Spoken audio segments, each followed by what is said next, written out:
So thank you, Pierre, and thank you, Veronique. Thank you all the organizers and for BioMarine. This is my second time to be able to attend BioMarine. And as I was thinking about the past few days and all the different presentations and the challenges that we are facing, and so Francisco left you with the question of why are we here? So why do we come to BioMarine and what do we gain from it?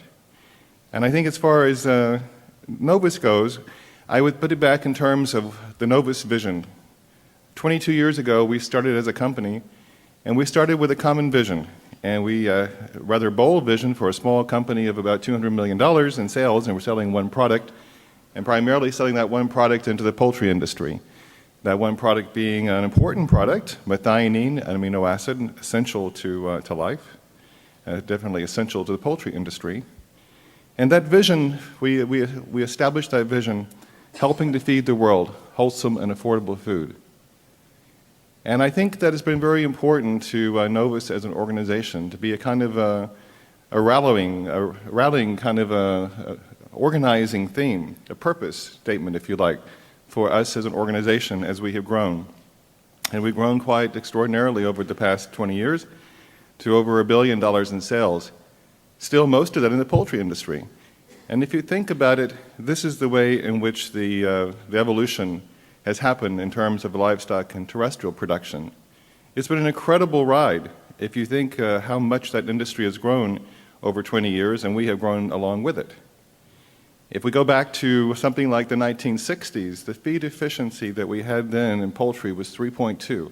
So it took over 3 kilos of feed to produce a kilo of chicken. Today, it's half that amount, 1.6.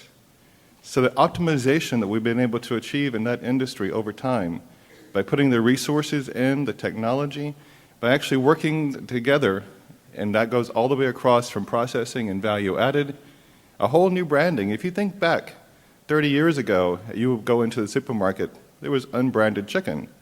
Basically, whatever was there was whole chicken. Today, at least in the US and I think in Europe, it's very hard to find a whole chicken. You're going to find all the value-added and branded pieces.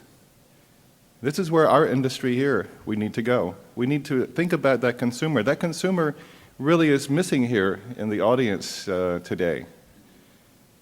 Someone was my wife is not here, so I can pick on her. So, but she was last night at the dinner, and so Darren was commenting to me that she's that consumer that we need to appeal to. We need to think about it when the consumer is going in, and the chicken industry has already done this. They've done this very effectively, and they've been able to grow and be able to afford to put the investments in that are really necessary for their part of helping to feed the world. If we don't do that, as the video shows, we're going to have difficulty actually being able to achieve the goals that we have as an industry to be able to produce the amount of protein that's going to be required. We've heard about the 9 billion people over and over again, but we need to dissect the 9 billion people a little bit, because we know that well over 1 billion of them, more of them actually suffer from obesity and all the issues of overnutrition, if you like, but still a very malnutrition and very poor nutrition.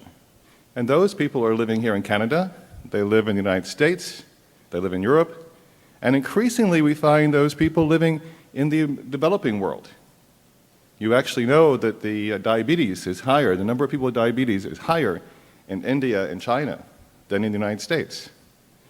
So increasingly we have the issue of lack of nutrition being both lack of calories and poor nutrition. And what we can do in our industry in aquaculture is really help to solve to that problem, both in terms of making sure that people have adequate calories, but also making sure they are the right calories and they are good calories, and that they can be affordable. That's very important. So it's not only producing fish for the rich, it's making sure that we're thinking about how we're going to actually raise up the production level and access to fish all around the world. We heard several times also in terms of sustainability. There are so many different ways and so many different concepts of what is sustainability. But I think if we always think in terms of How are we going to do more with less? How are we going to reduce the impact on the environment with what we do? And how are we going to make sure that it's always available to everyone? We can start achieving some of those elements of sustainability. Alf mentioned to us that he's very focused on energy, and fish really allow us to have the minimum of energy input. And that's true, and that's a very important measure of sustainability. But one, I don't know why, maybe it's because it's obvious to all of you that fish live in water, but of course you realize that the biggest constraint we have in terms of increasing food production is water.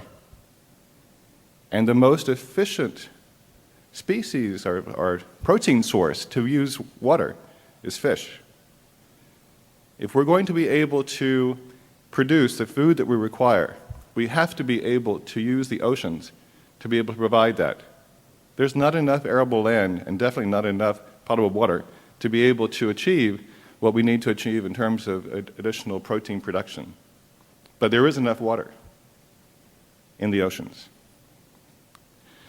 So I think that I want to encourage all of you to think about why did we come here, and what do we want to take away from this experience of BioMarine, and what do we want to take next year as we go to Portugal. And I think we can take lessons from the poultry industry, and they guide us in a certain along the way. But actually we can achieve more than they ever achieved. We can achieve a higher level of efficiency, we can have a less of a carbon and water footprint, we can actually do more than they were ever able to achieve. But we can only do it if we work together in support of understanding consumers and understanding their consumption and why they would eat more fish. So it's not whether the fish is coming from the ocean through the fisheries, it's not whether it's coming from a pond system or a closed system, or whether it's coming from a marine-based system. We as an industry need to support all ways in which consumers see that fish is important in their diet and important to feeding the 9 billion people, and doing it in a way which is sustainable. So that's my challenge to you as we go forward into next year, and as we come back next year in Cascais. I'm looking forward to that very much. It should be a great attempt, and I think that we already talked about we need to have next year policy people. I also want us to have some people who are more from the retail, and maybe just a few consumers. You know, really the people who are buying the products and need to understand what we're doing. So those are my recommendations, Pierre and Veronique, and even friendly NGOs.